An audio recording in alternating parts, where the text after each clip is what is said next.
예수 그리스도 이름으로 하나님 말씀 함께 나눌 시간 갖도록 하겠습니다. 오늘은 아브라함 11번째 시간이죠.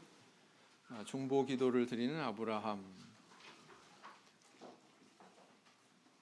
창세기 18장 20절에서 33절까지의 내용이 되겠습니다.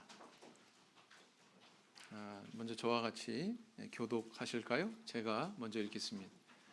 여호와께서 또 가라사대 소돔과 고모라에 대한 부르짖음이 크고 그 죄악이 심히 중하니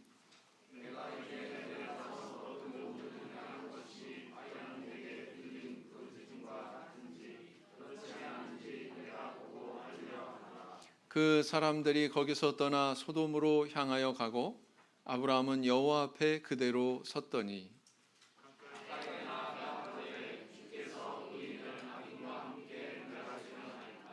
그 성 중에 의인 50이 있을지라도 주께서 그곳을 멸하시고 그 50 의인을 위하여 용서치 아니하시리이까?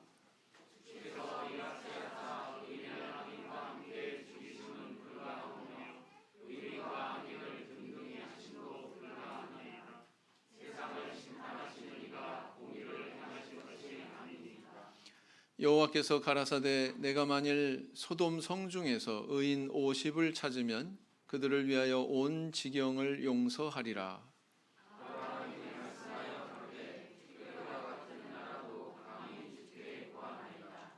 50의인 중에 5인이 부족할 것이면 그 5인 부족함을 인하여 온 성을 멸하시리까? 가라사대 내가 거기서 45인을 찾으면 멸하지 아니하리라.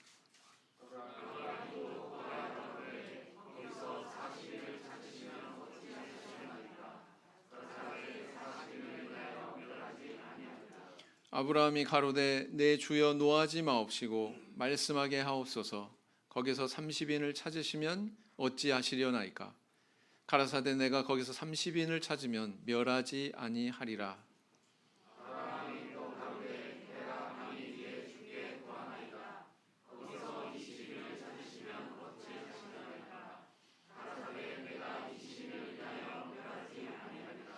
아브라함이 또 가로되 주는 노하지 마옵소서. 내가 이번만 더 말씀하리이다.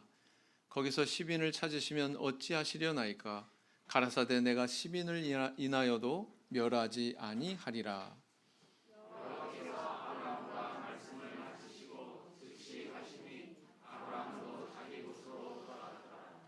네, 우리 지난 시간에는 어떤 내용을 다루었는지 기억이 나십니까? 세 사람을 아브라함이 대접을 했죠? 그죠? 네.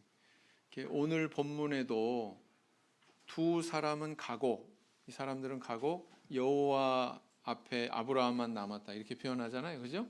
때로는 뭐 사람이라고 그랬다가 또는 뭐 천사라고 그랬다가 또 여호와라고 그랬다가 이렇게 표현이 왔다 갔다 합니다.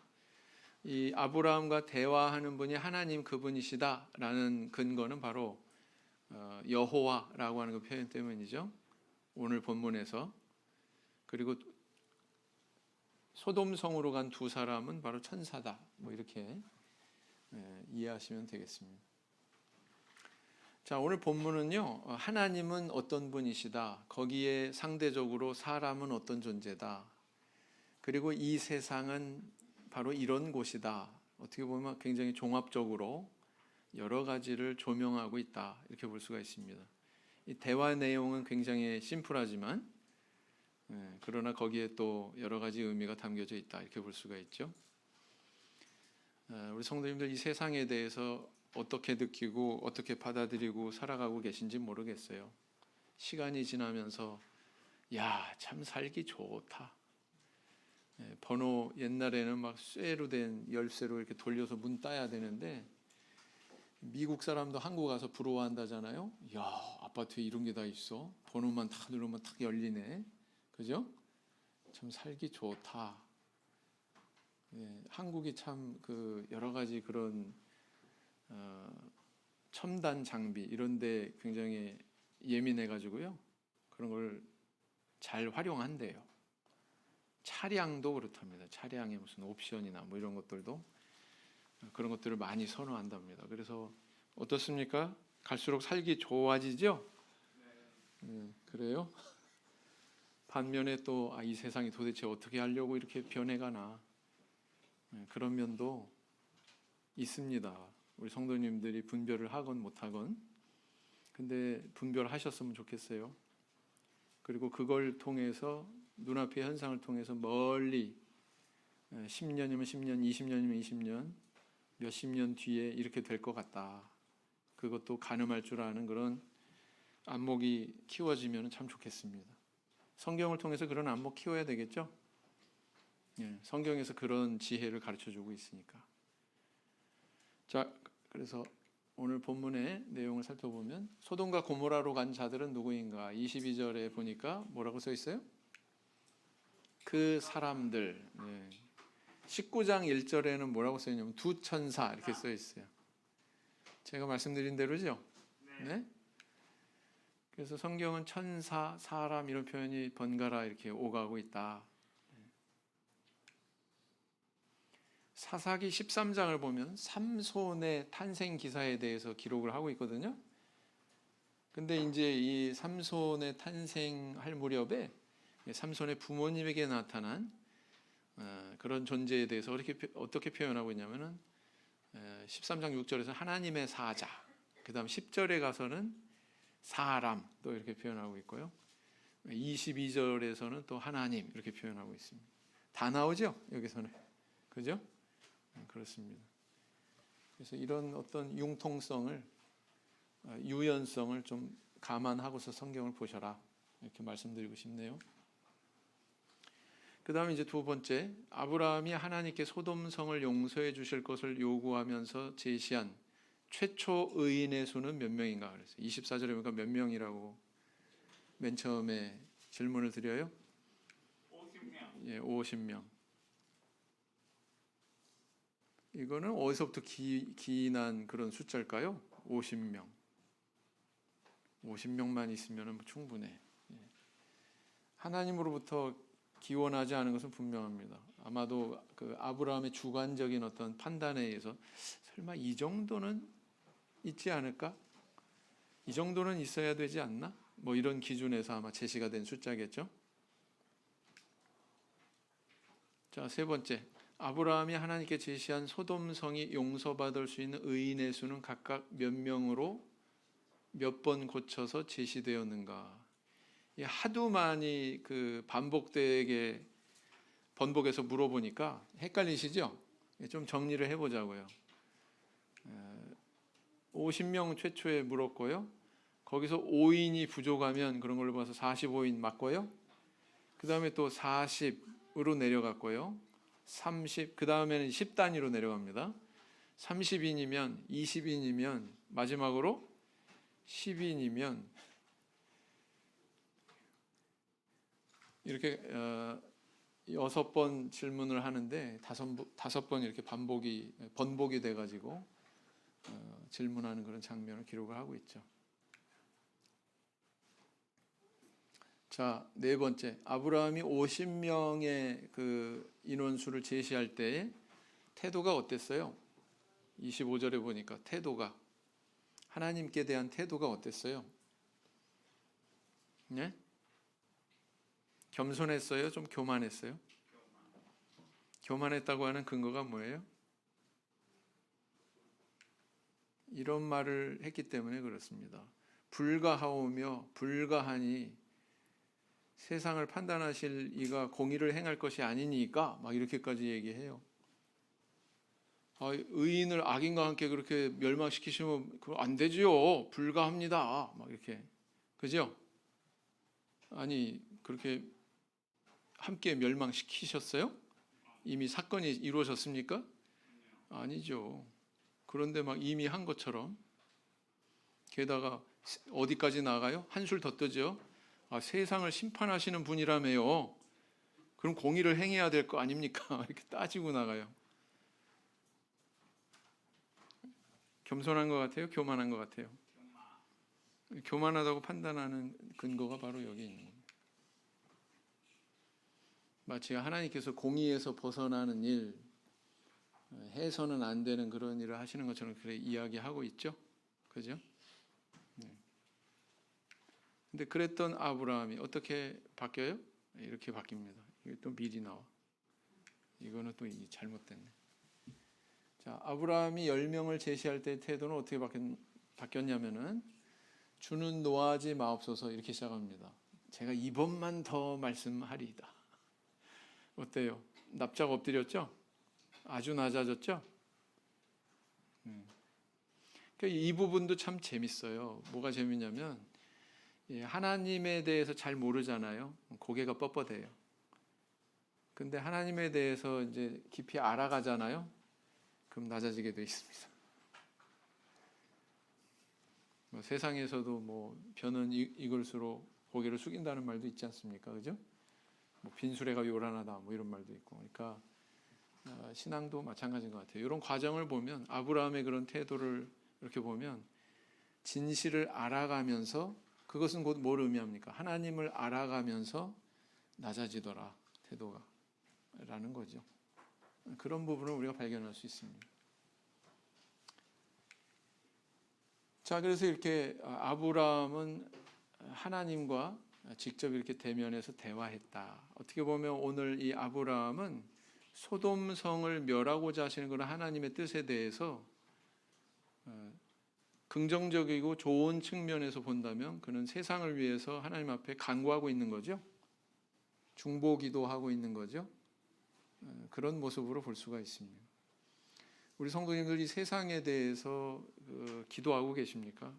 나라에 대해서, 한국이라고 하는 나라에 대해서, 또 아직 복음이 들어가지 않은 다른 나라에 대해서도 마땅히 기도해야 되겠죠. 그죠? 우리가 직접 가지 못한다고 할지라도 그 나라에 하나님의 복음이 뿌려질 수 있도록 하나님께서 역사해 주시기를 기도하는 것은 저희들이 반드시 해야 되는 일입니다. 그죠? 아브라함이 바로 그런 모습을 보여주고 있다. 잠깐 이제 동영상을 볼 건데요. 오늘 본 동영상과 이제 다음 주에 보게 될 동영상과 사실은 좀 관련이 있어요. 그래서 다음 주 것까지 다 보시면 이래서 지금 이런 방향으로 가고 있구나. 유럽이라고 하는 그곳이 이런 방향으로 가고 있구나. 어때요? 유럽 살기 좋은 나라 같아요? 좋습니까? 어떻게 나아가고 있는지 한번 보시겠습니다. 유럽에선 500년도 안 된 교회는 오래되었다고 치지도 않습니다. 이런 전통 넘치는 교회들이 수십 수백 개씩 들어서 유럽의 도시들을 더욱 고풍스럽게 만들죠. 하지만 오늘날의 유럽의 이 교회들은 점차 해결하기 어려운 무거운 짐이 되어가고 있습니다. 유지하자니 보수비가 너무 많이 들고 방치하자니 도심의 미관과 안전을 해치는 흉물이 되니 말입니다. 유럽에 이런 문제가 생긴 건 신자가 대폭 줄었기 때문입니다. 그래서 이는 단순한 교회의 존폐 문제가 아닙니다. 이를 분석한 미국의 대표적인 전국지인 USA 투데이는 유럽에서 교회가 죽어가고 있다며 더 이상 유럽을 기독교 국가라고 말하기 어려워졌다고 진단하고 있습니다. 오랜 세월 기독교의 중심지였던 유럽에 무슨 일이 일어나고 있는 걸까요? 교회 예배 참석자가 고작 노인들 30-40명뿐인 교회가 수두룩합니다. 인구가 적은 시골로 갈수록 이 문제는 더 심각하죠. 대부분의 이 역사적인 교회 건축물들은 50년마다 대대적인 복원공사가 필요합니다. 이 비용을 감당할 수 없게 된 유럽의 교단들은 교회 건물을 잇따라 민간에 내놓고 있죠. 매각된 교회는 서점, 카페, 레스토랑, 아파트, 호텔, 유치원, 극장, 박물관 등 다양한 용도로 사용되지만 때론 매우 불경한 장소로 쓰이기도 합니다.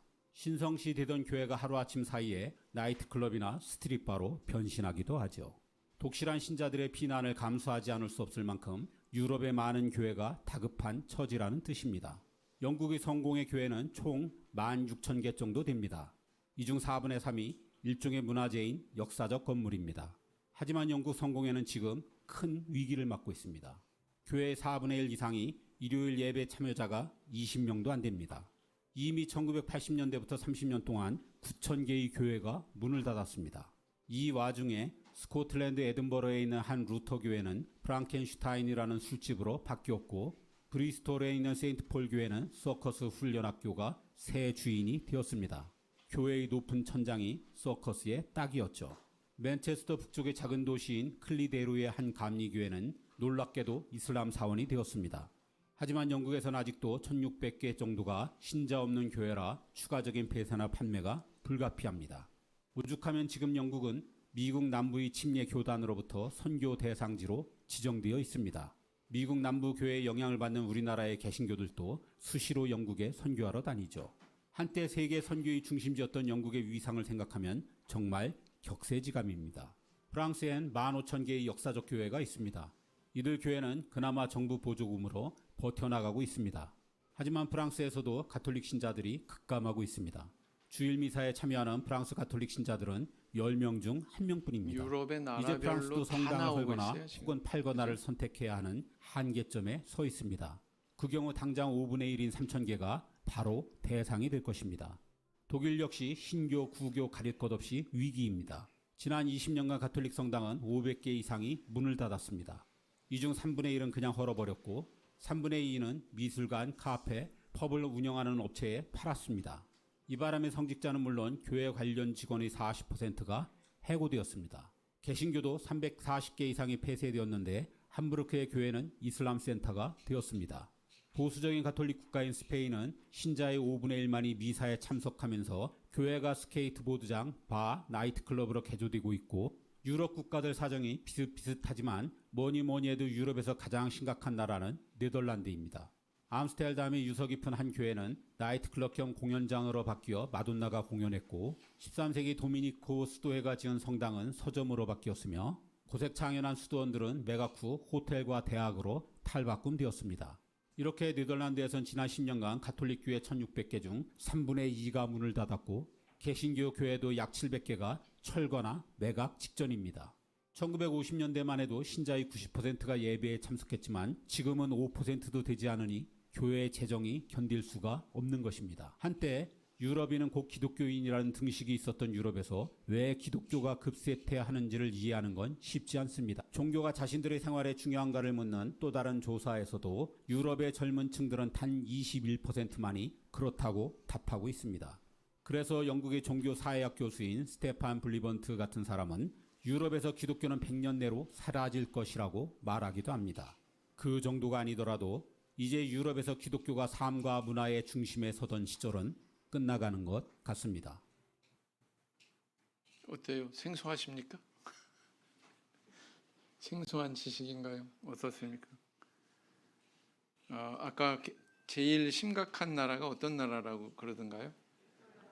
네덜란드. 예, 네덜란드인데 뭐 다음 시간에 나올 내용입니다만 유럽에서 아니 전 세계에서 동성결혼 합법화를 가장 먼저 법적으로 통과시켜 가지고 공포한 나라가 어딘 줄 아세요?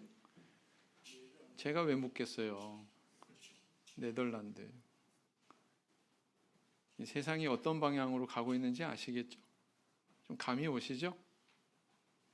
다음 시간에는 더 심각하고 묵직한 그런 영상을 접하실 겁니다. 자, 그렇고요. 지금 세상은 이런 방향으로 나아가고 있다. 이것은 뭐 우리 교회 얘기, 저 일반 교회 얘기잖아, 뭐 천주교 얘기잖아, 뭐 그래도요 사람들이 뭔가 이렇게 종교에 하나님을 찾고 이런 그런 신실한 그런 성향을 잃어간다는 뜻이죠. 완전히 사람들이. 그럼 뭐만 남을까? 사람들이 참 걱정이 됩니다. 자, 아브라함이 50명의 의인을 조건으로 하나님께서 소돔성을 용서해 주실 것을 요구할 때의 태도에 대해서 이야기해 보자. 아까도 얘기한 듯이 대단히 좀 교만스럽게 그렇게 이야기했다고 그랬죠. 의인이 50명이 있다고 하는 것은 뭐 아브라함의 임의적인 그런 추측에서 이제 출발을 한 거죠. 그죠? 사람의 지식이라는 게 이렇게 뭔가 추측해서 뚜렷한 기준 없이 이렇게 출발하는 경우가 참 많아요. 그러다 보니까 좀 실수하는 면이 많죠. 하나님이 악인을 징벌하시고자 의인 50을 희생시키는 분으로 여기는 출발점이 된 거죠, 이게. 그죠? 아브라함은 이제 그런 식으로 생각을 하고 접근을 하고 하나님을 공박합니다. 근데 성경은 어떻게 얘기하고 있어요? 하나님은 긍휼히 여길 자를 긍휼히 여기시는 하나님이다. 이렇게 선언하고 있죠. 그래서 출애굽기 33장 19절 읽어보겠습니다. 형제반 밑에 자매반 시작. 여호와께서 가라사대 내가 나의 모든 선한 형상을 내 앞으로 지나게 하고 여호와의 이름을 내 앞에 반포하리라. 나는 은혜 줄 자에게 은혜를 주고 긍휼히 여길 자에게 긍휼을 베푸느니라. 자매반 시작. 모세에게 이르시되 내가 긍휼히 여길 자를 긍휼히 여기고 불쌍히 여길 자를 불쌍히 여기리라 하셨으니, 바울 사도가 지금 로마서에서 이걸 인용하고 있죠. 9장에 어떤 내용이 나오는 줄 아세요? 왜 이스라엘이 선민이라고 하면서 하나님으로부터 버림받았지? 왜 그리스도를 왜 안 받아들이지? 이 문제에 관해서 고민하잖아요. 바울 사도가. 그 고민하는 과정에서 이 출애굽기에 있는 이 말씀을 인용하면서 지금 얘기하고 있는 거거든요. 하나님은 어떤 존재예요? 완전한 분이에요. 그죠? 완전하신 분이에요. 하나님의 공의에 반하게 그렇게 행동한 인물들이 성경에 보면 가끔 있죠. 요나서에 보면 요나라고 하는 선지자가 참 특이한 성품을 가진 선지자죠. 한번 읽어보겠습니다. 형제반 시작. 요나가 성에서 나가서 그 성 동편에 앉되 거기서 자기를 위하여 초막을 짓고 그 그늘 아래 앉아서 성읍이 어떻게 되는 것을 보려 하니라. 자, 이미 니느웨 성이 회개를 했어요. 니느웨 성은 어떤 성입니까? 북이스라엘을 그렇게 괴롭히던 아수르 나라의 수도예요. 니느웨가. 니느웨. 세계 지도 펼쳐 보시면은 이제 뭐 과거 고대 지도 보면은 너네베 뭐 이렇게도 써 있습니다. 다 니느웨를 가리키거든요. 근데 기뻐하지 않았어요. 이 성이 회개하는 것에 대해서, 하나님 앞에 뉘우치는 것에 대해서 요나는 기뻐하지 않았어요. 왜요? 원수 나라니까. 감정이 있어요, 없어요? 우리 민족 계속 괴롭히던 저 몹쓸 녀석들 마땅히 멸망해야 돼, 이런 마음이 있었다고요. 그래서 하나님의 명대로 니느웨로 안 가고 맨 처음에 다시스로 가잖아요. 정반대 방향으로 도망가잖아요. 그죠? 그런데 이제 상황이 종료됐어요. 어떻게 해요? 니느웨 사람들이 회개했어요. 멸망이 임하지 않았습니다. 자, 그러면 요나는 집으로 가야 되잖아요. 근데 뭐 하고 있어요? 요나가 성에서 나가서, 어느 성 얘기하는 거예요? 니느웨 성에서 나가서 그 성 동편에 앉되 거기서 자기를 위하여 초막을 짓고 텐트를 쳤어요. 텐트를 치고는 그 그늘 아래 앉아서 성읍이 어떻게 되는 것을 보려 하니라. 아이고, 씩씩거리면서 이제 갔겠죠. 이게 어디 안 무너지나 안 망하나 어디 보자, 관찰한 거예요. 맞죠? 하나님의 명령대로 거기 가서 그 성이 회개하게 했는데, 그런데 또 그 하나님의 명령대로 행한 것과는 반하는 이런 행동을 하는 요나를 보게 되죠. 그래서 하나님의 공의에 대해서 받아들이지 못한 인물 요나, 이렇게 또 표현할 수가 있습니다. 니느웨 성 멸망시키고 구원시키고 하는 것은 다 누구 소관이에요? 하나님께서 하실 일이잖아요. 그죠? 근데 거기에 대해서 불만이 있었던 거죠. 자기의 주관적인 판단에 의해서. 인간은 이럴 수 있다. 내가 어떤 사람을 굉장히 미워해요. 미워라 해요. 근데 하나님이 그 사람을 구원하기를 기뻐하셔요. 그럴 수 있죠? 예? 내 감정과 무관하게. 그렇지 않습니까? 그렇다. 근데 그거 못 받아들일 수도 있다, 우리는. 그러면 안 된다. 욥은 어떤 인물이었습니까? 나중에는 이제 하나님께서 이렇게까지 말씀하실 정도로 욥이 대단히 좀 높이 올라갔던 그런 순간이 있죠. 읽어보겠습니다. 시작. 내가 땅의 기초를 놓을 때 내가 어디 있었느냐? 내가 깨달아 알았거든 말할지니라 그랬어요. 내가 창조자다 이런 뜻 아닙니까? 야, 내가 창조자인데 내가 세상 창조할 때 너 뭐 하고 있었냐? 이렇게 반박하고 계시잖아요. 그러니까 욥이 좀 과하게 얘기한 거예요. 인간이라고 하는 자기 위치를 뛰어넘어서 주제넘게 이야기한 면이 있으니까 하나님께서 이런 말씀하시는 거잖아요. 그죠? 네, 그럴 수 있다. 자, 아브라함이 10명의 의인을 조건으로 하나님께서 소돔성을 용서해 주시길 요구할 때 그의 태도는 어떠했습니까? 정반대죠? 네, 이때는 또 낮아질 대로 낮아진 태도로 이야기합니다. 아마 10명까지 그렇게 내려갔을 때 아브라함이 세상에 망할 만하구만, 멸망시킬 만하구만, 아마 이렇게 생각했었던 것 같아요. 그죠?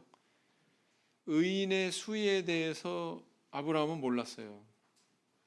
정확한 의인의 수에 대해서 하나님만이 아셨어요. 그죠?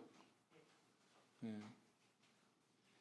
이렇게 수에 대해서, 정확한 의인의 수에 대해서 알지도 못하면서 하나님에 대해서 하나님이 공의롭지 못하다는 둥, 어떻게 세상을 심판하시려고 그러냐는 둥, 이런 말을 한 게 아브라함이잖아요. 맞죠? 네. 그러니까 여기에 대한 판단은 정확한 알의 뿌리가 있거든요. 그렇지 않습니까? 사실을 사실대로 그대로 아는데 그런 판단의 자격이 있는 건데 아브라함이 그런 게 없었잖아요. 오히려 이렇게 하나님을 판단하려고 했던 그런 자신을 발견하면서 굉장히 낮아질 대로 낮아지는 그런 모습을 보게 되죠. 이렇다, 인간은 이런 존재다.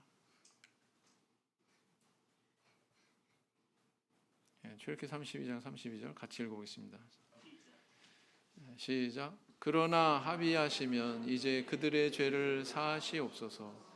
그렇지 않사오면 원컨대 주의 거룩하신 책에서 내 이름을 지워버려 주옵소서. 이거 누가 누구한테 이렇게 간구한 거예요? 모세가 하나님 앞에, 여호와 하나님 앞에. 왜요? 이스라엘 백성들이 범죄했기 때문에. 금송아지 우상 섬겼다고 그랬죠? 그 범죄에 대해서 지금 이 백성들을 용서해 주세요. 중보기도 하고 있잖아요. 그죠? 어찌 보면은 이제 아브라함이 이런 기도를 했다. 기도를 한 것과 같다.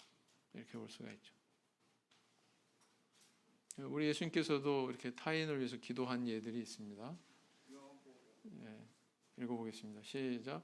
나는 세상에 더 있지 아니하오나 저희는 세상에 있사옵고 나는 아버지께로 가옵나니 거룩하신 아버지여 내게 주신 아버지의 이름으로 저희를 보전하사 우리와 같이 저희도 하나가 되게 하옵소서. 그래서 예수님의 이런 기도도 우리에게 모범을 교훈하고 있습니다. 자, 이렇게 타인을 위해서 또 다른 어떤 공동체를 위해서 이렇게 기도할 것에 대해서 성경은 여러 차례 교훈하고 있는데 디모데전서에서 또 발견할 수가 있죠. 같이 읽어보겠습니다. 시작.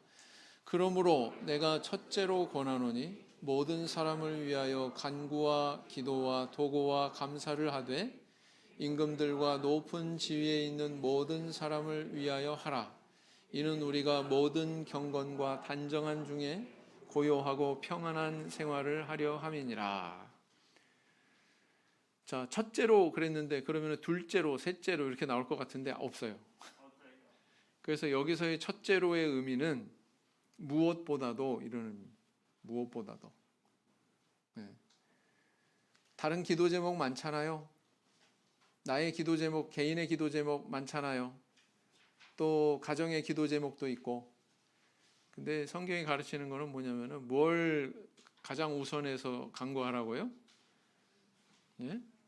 다른 사람을 위한 그런 중보 기도에 먼저 우선순위를 둬라. 이렇게 얘기하고 있는 거지 않습니까? 그죠? 특히 누구를 위해서요? 임금들과 높은 지위에 있는 모든 사람들을 위하여 하라. 그들을 위해서 기도해라. 그래서요, 저는 대만에 가가지고 다시 한번 생각해 보게 되더라고요. 대만에는 이렇게 기도 제목을 흰 칠판에다가, 백칠판에다가 쭉 적어 놓는데, 거기에 굉장히 큰 주제들이 먼저 나와요. 일 하고서 굉장히 큰 주제들이 먼저 나옵니다. 세계 선교를 위해서, 뭐 지도자들을 위해서, 뭐 이러면서 쭉 이제 이렇게 좁혀지거든요. 기도 제목들이.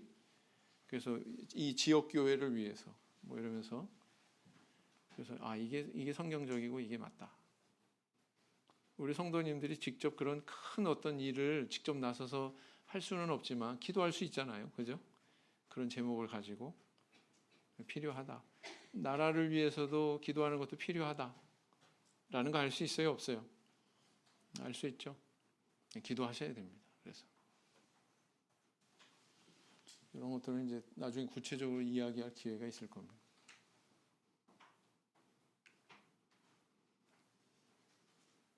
자, 이제 좁은 그 대상 안에서 또 이렇게 권면하고 있습니다. 형제반, 야고보서 5장 16절 시작.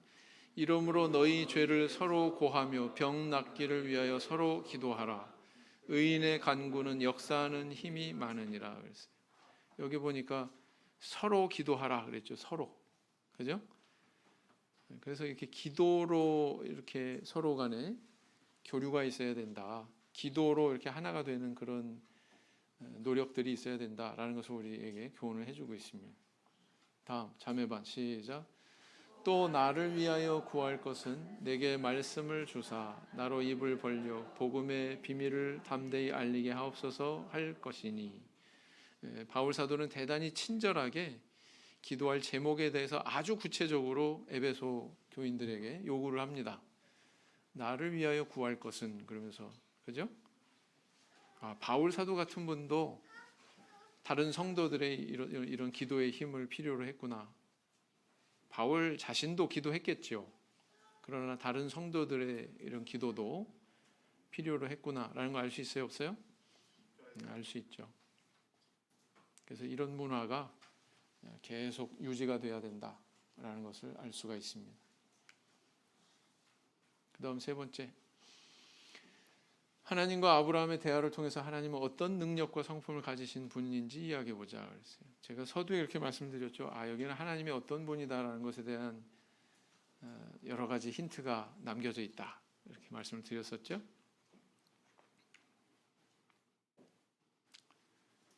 의인과 악인이 얼마나 있는지에 대한 정확한 지식 하나님이 가지고 계시죠.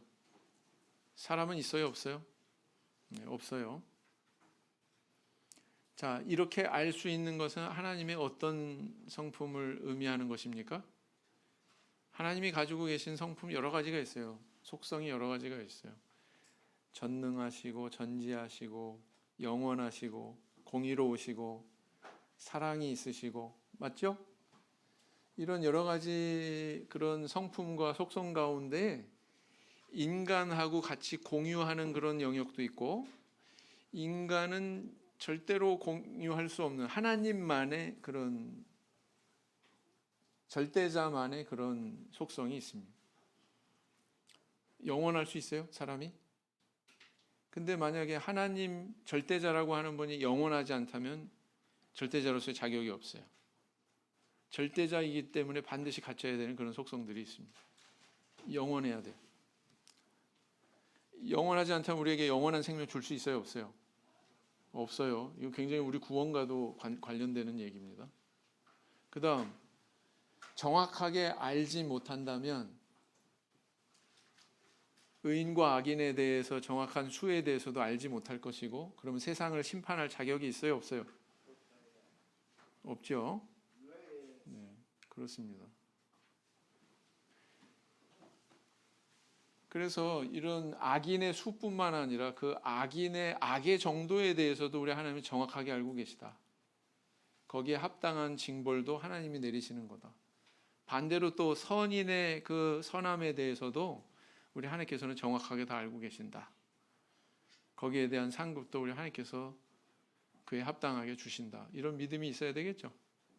그래서 하나님의 이런 능력에 대해서 우리가 신뢰하는 것도 굉장히 중요한 우리 믿음의 근간이다 이렇게 볼 수가 있습니다. 그리고 또 한 가지는 뭘 알 수 있어요? 오늘 본문에서 야 이렇게 10명도 안 되는 그런 그 의인의 숫자가 남을 때까지 하나님께서 이 성에 대해서 참아주셨구나. 이렇게 썩을 대로 썩은 세상에 대해서 이렇게 참아주셨구나. 알 수 있어요, 없어요? 알 수 있죠. 네. 굉장히 오래 참으셨다. 네, 세상을 심판하실 만큼 완전히 아시고 정의로우시다. 사실 이것은 이 본문이 있어서가 아니고 절대자라고 이야기한다면 반드시 갖춰야 되는 거예요. 절대자는 어떤 존재가 되냐? 전지하시고 전능하시고, 그죠? 공의로우시고, 또 사랑이 있어야 되죠. 영원하시고, 뭐 이런 것들이 반드시 요구된다. 그것이 만약에 요만큼이라도 훼손이 된다거나 충족되지 않는다면 절대자라고 말할 수 없다. 하나님과 아브라함의 대화를 통해서 아브라함은 인간으로서 어떤 존재인지 이야기해보자. 인간에 대한 것도 또 조명하고 있잖아요. 인간은 어떤 존재예요?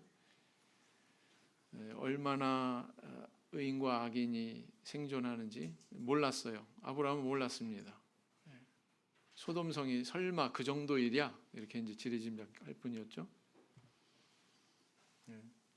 그 제대로 모르니까 세상에 대해서 판단할 자격이 있어요, 없어요? 없지요. 사람한테는 다 이렇게 판단하려고 하는 그런 성향이 있어요. 다른 사람에 대해서, 어떤 상황에 대해서 판단하려고 하는 성향이 있어요. 근데 제대로 아나? 제대로 모르는 경우가 참 많아요. 그죠? 그래서 우리 조심해야 돼요. 그래서 하나님의 공의에 대해서도 인간이 함부로 거기에 대해서 비판하거나 판단하거나 할 자격이 있다 없다? 없다. 고린도 교회 성도들의 문제가 뭐였는지 아세요? 판단할 거를 판단 못하고 판단하지 않아야 될 거를 판단하기 때문에 문제가 있었어요. 고린도 교회 성도들이. 바울 사도가 그렇게 이야기하지 않습니까? 너희 중에 이런 거 판단할 만한 지혜로운 자가 이같이 하나도 없느냐? 고린도전서에 그러거든요. 그 다음에 또 내가 다른 사람에게나 너희에게나 나 자신에게나 내가 판단받는 것이 지극히 작은 일이다. 나도 나를 판단치 아니한다. 오직 나를 판단하실 이는 주시다. 이렇게 얘기하거든요. 왜 바울 사도가 이런 얘기를 하는 줄 아세요?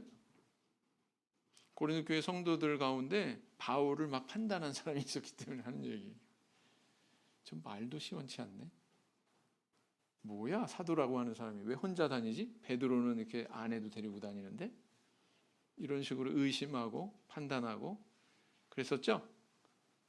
그래서 그러면서 뭐 신도 간의 뭐 음행의 문제에 대해서 판단 못하고 신도 간의 송사가 붙어서 재판 붙은 거에 대해서는 제대로 중재하고 판단 못하고 그래서 바울 사도로부터 지적받잖아요. 고린도전서에 그렇게 있거든요. 그게 인간의 한계다 그게. 그래서 신령한 지혜를 언급하는 이유도 지혜가 있어야 판단을 하죠. 신령한 지혜가 있어야. 그래서 신령한 지혜에 대해서 언급하는 이유도 바로 거기에 있다.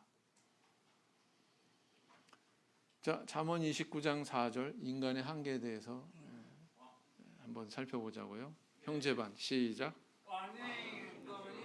나라를 경고케 하나 뇌물을 억지로 내게 하는 자는 나라를 멸망시키느니라. 자매반 시작. 가난한 자의 송사라고 편벽되이 두어하지 말지니라. 이게 무슨 말일까요? 우리 성도님들 만약에 여기 가난한 사람이 있고 여기 부자인 사람이 있고 그런데 둘이서 재판이 붙었어요. 그럼 누구 편 들기 쉬워요? 재판이 어떻게 해야 공정하게 되는 거예요? 이 사람이 부자고 이 사람이 가난한 사람이 그거 따지면 돼요? 안 돼요? 재판은 그 재판한 사안만 바라봐야 되는 거죠. 그 사안의 기준에서 판단해야 되는데 사람은 이상하게 속안에 이렇게 좀 약자를 더 이렇게 두둔하려고 하고 비호하려고 하는 그런 성향이 있어요? 없어요? 근데 성경에 가르치면 그렇게 하지 말라는 거예요. 그 사안 그대로 그걸 놓고서 판단하라는 거예요. 장애인에 대해서 그런 어떤 연민이나 뭐 이렇게 측은히 여기는 마음 다 있잖아요. 그죠?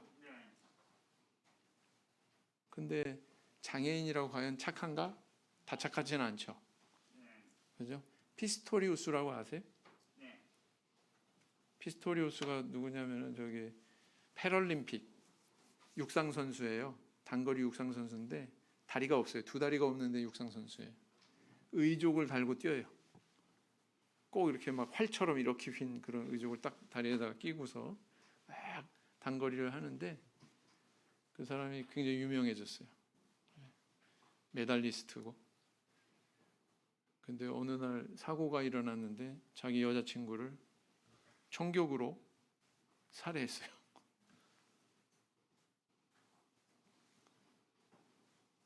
그러면 그 사안에 대해서만 다뤄야 되겠죠?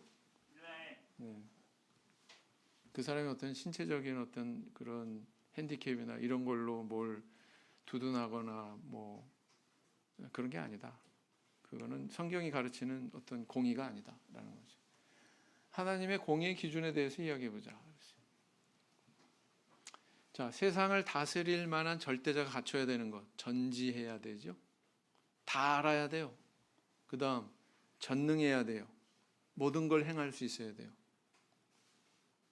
그다음 영원성이 있어야 된다. 이런 자격이 구비되어야 된다. 그래서 오늘 내용하고 결부시켜 보면은 의인과 악인의 수에 대해서 완전히 아셨죠? 하나님께서 또 그들에게 상급과 징벌을 내리실 만한 능력이 있어야죠. 그죠? 그다음에 그것이 또 영속돼야 돼요. 중간에 뒤집어지거나 변동이 되면 돼야 안 돼요? 안 돼요. 영원성도 거기 전제되어 있는 거죠. 그래서 이것은 신의 어떤 속성과도 다 맞닿아 있는 그런 상황이다. 지금 이렇게 볼 수가 있습니다. 형제반 자매반 이렇게 있습니다. 형제반 시작. 그는 반석이시니 그 공덕이 완전하고 그 모든 길이 공평하며 진실무망하신 하나님이시니 공의로우시고 정직하시도다. 자매반 시작.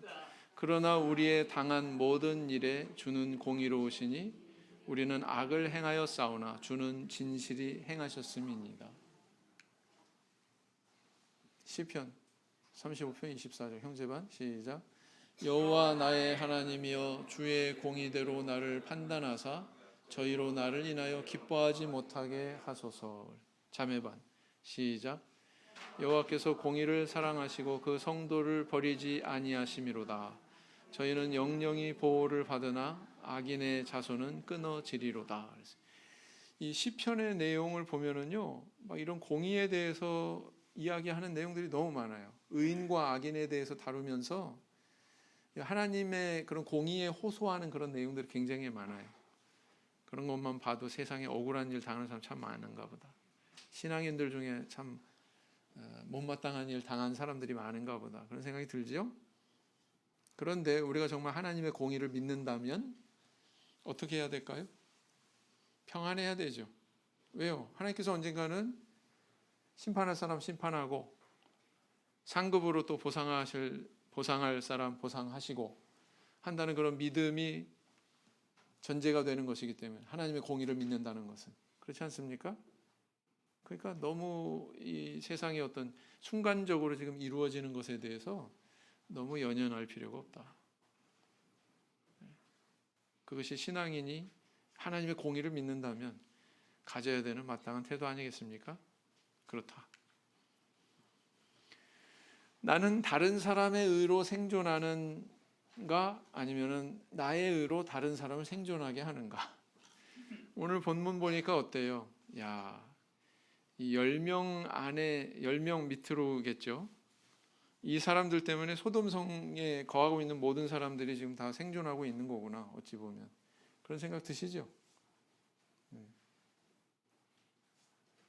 우리 성도님들은 세상이 존속할 수 있게 하는 이유가 되셔야 됩니다. 나는 상과 징벌을 주실 심판자로서의 그분을 경외하는가? 공의를 믿는가? 이것도 연결되는 얘기죠. 나는 내 삶 속에서 당하는 불의에 대해 하나님의 공의를 믿고 맡기고 있는가? 방금 말씀드린 내용이죠. 이런 것들이 우리 마음속에 자리 잡아야 되는 신앙이다. 이렇게 생각해 볼 수가 있습니다. 오늘 여기까지 살펴봤습니다. 묵상기도 하시겠습니다. 아멘.